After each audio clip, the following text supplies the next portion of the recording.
اور اللہ فتنہ انگیزی کو پسند نہیں کرتا۔ اور جب اس سے کہا جاتا ہے کہ اللہ سے خوف کر تو غرور اس کو گناہ میں پھنسا دیتا ہے، سو اس کو جہنم کافی ہے اور وہ بہت برا ٹھکانہ ہے۔ اور کوئی شخص ایسا ہے کہ اللہ کی خوشنودی حاصل کرنے کے لیے اپنی جان بیچ ڈالتا ہے، اور اللہ بندوں پر بہت مہربان ہے۔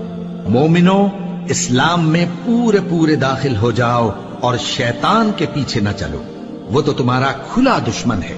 پھر اگر تم احکام روشن پہنچ جانے کے بعد لڑکھڑا جاؤ تو جان رکھو کہ اللہ غالب ہے، حکمت والا ہے۔ کیا یہ لوگ اسی بات کے منتظر ہیں کہ ان پر اللہ کا عذاب بادل کے سائبانوں میں نازل ہو اور فرشتے بھی اتر آئیں اور کام تمام کر دیا جائے؟ اور سب کاموں کا رجوع اللہ ہی کی طرف ہے۔ اے پیغمبر، بنی اسرائیل سے پوچھو کہ ہم نے ان کو کتنی کھلی نشانیاں دی، اور جو شخص اللہ کی نعمت کو اپنے پاس آنے کے بعد بدل دے تو اللہ سخت عذاب کرنے والا ہے۔